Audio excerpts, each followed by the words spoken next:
Hi, I'm Andy and welcome to a Watch Crave video.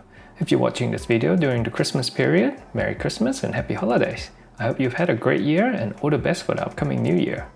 As for today, we'll be having a look at the Seestern S434, an affordable and very close homage to the Glashutte SeaQ skin diver. Now this watch was released around mid-2023 if I remember correctly. It's a homage to the Glashutte SeaQ that was released a few years ago. The SeaQ itself is a modern re-release of a vintage Glashutte watch released in 1969, which I guess kinda makes this watch a homage of a homage. Anyway, the Seestern S434 can be purchased in 5 different color schemes. There's the base black, blue and green, and then we have a couple of black and blue with gold tones on top of those 3. The one that you see here is the gold tone version. You can also purchase this watch with a high beat movement in a similar color scheme. The high beat version is listed with the model S435. For the price, the S434 version usually retails for around $190 to $200 on AliExpress and various distributors. The S435 version is a bit more expensive, coming in at around $250 to $260.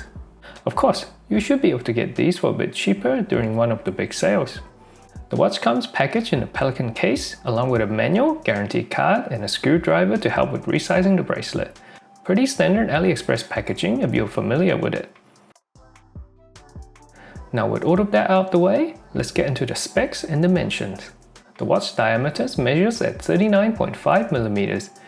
It is about 13.2mm thick due to the dome watch glass, or 12mm if you only measure up to the bezel. The lug width is 20mm. The lug-to-lug distance is around 46mm. For the watch glass, the watch sports a dome sapphire crystal with light AR coating. The water resistant rating is 200 meters. Sized down for my 6.2-inch wrist and with 4 links removed, it weighs in at 131 grams. For the movement, this watch, the S434 version, is running with the Seiko NH35 movement. The NH35 is an automatic movement that beats at 21,600 beats per hour. The movement comes with a date complication and also supports hacking and hand winding. It has a power reserve of 41 hours and the out-of-the-box accuracy rating is plus 40 to minus 20 seconds per day. This particular watch is running at minus 1 seconds per day, which is pretty darn impressive. I don't know if Seestern regulates their movement or if I got lucky with this watch, but anything less than plus or minus 5 seconds on an NH35 movement is considered a win in my book. Next up, let's have a closer look at the watch. The watch case has a vintage dive watch look and feel to it. It is fully brushed finish on top and side, with a very thin polished chamfered edge running down the lugs. The lugs are rounded off at the end. Overall, the case finish is pretty good, and there are no sharp points or edges. Onto the back of the case, we have a display's caseback that shows off the somewhat boring looking NH35 movement. Recently, Seestern has come out with an option for a solid caseback, so if you don't want to look at the movement, you can opt for that option instead. Personally, I don't mind this display's caseback, since most other divers tend to have a solid caseback. On top of that, I think the display caseback suits this watch quite well. For the crown, I believe the watch I have here is actually a version 2. The version 1's crown was a bit smaller.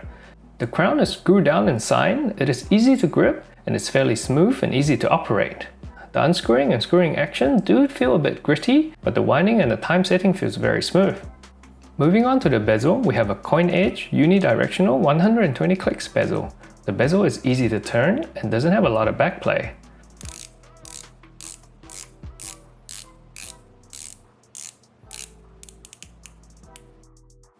Thankfully, it is also well aligned. The bezel insert is made of ceramic, and the markers are painted white and fully lumed with BGW9. For the bracelet, it is an oyster-style bracelet that is brush finish on top and polished on the flanks. We also have female end links, which makes this watch perfect for small wrist sizes. The links are solid and are held together by screws. The bracelet articulates quite well and is also quite tight, as in not gently. The edges are not sharp, but they are not well rounded off either. It's not a big deal since personally I can't feel the sharpness with the watch on the wrist. The bracelet is connected to a double button push clasp that also has an on-the-fly adjustment mechanism. The clasp is milled, brushed on tops and sides, along with a polished edge running in between. There's a Seestern logo etched into the top of the clasp. Zooming in, you can see how the adjustment mechanism works. Simply hold down the lever and pull or push on the bracelet. The range of adjustment looks to be around 3/4 of a full length, which is similar to having 4 micro adjustment holes. There are a couple of small negatives however. One is that it can be a bit hard to close the clasp, at least on this watch. I have to either push it with a bit of force or use the double push button to close the clasp. The second is that the adjustment mechanism can be a bit awkward to operate as the lever is quite tight.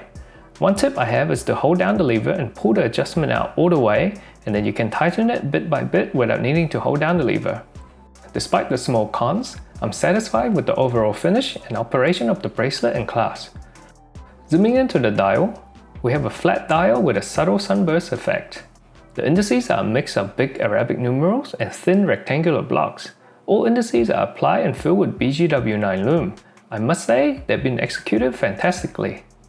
Below the 12 o'clock, we have the Seestern branding printed in white. Above the 6 o'clock, we have the water rating and automatic text. Finally, at the 3 o'clock position, we have the frame date window. At the edge of the dial, we have a printed chapter ring to mark the hours and minutes. All the hour markers have also been applied with BGW9 Lume. For the hands, we have a set of gold hands to match the gold tone look. The hour hand is sword style and hovers on top of the hour indices. The minute hand is arrow style and hovers slightly past the indices but just shy of the chapter ring. Finally, there's a lollipop second hand that hovers above the chapter ring. Overall, the face of the watch is very well executed. Onto the lume, you probably already heard BGW9 many times already, and that is because this watch has a lot of lume, and the lume looks amazing.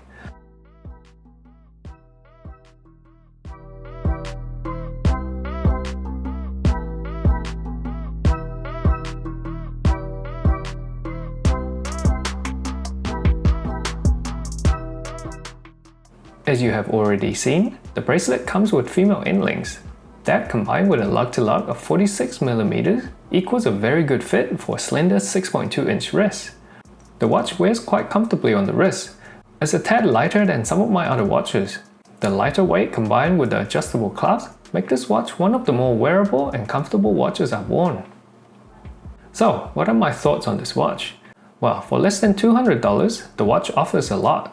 The overall case and bracelet finish is pretty good. You get a milk clasp that is adjustable on the fly. The dial and handsets are gorgeous and well made. The watch is very legible, even in the dark, thanks to all the lume on the face and bezel insert. And finally, it wears very nicely even for small wrists, thanks to the female end links. As for the cons, fortunately, besides some minor things, the watch doesn't have any glaring issues.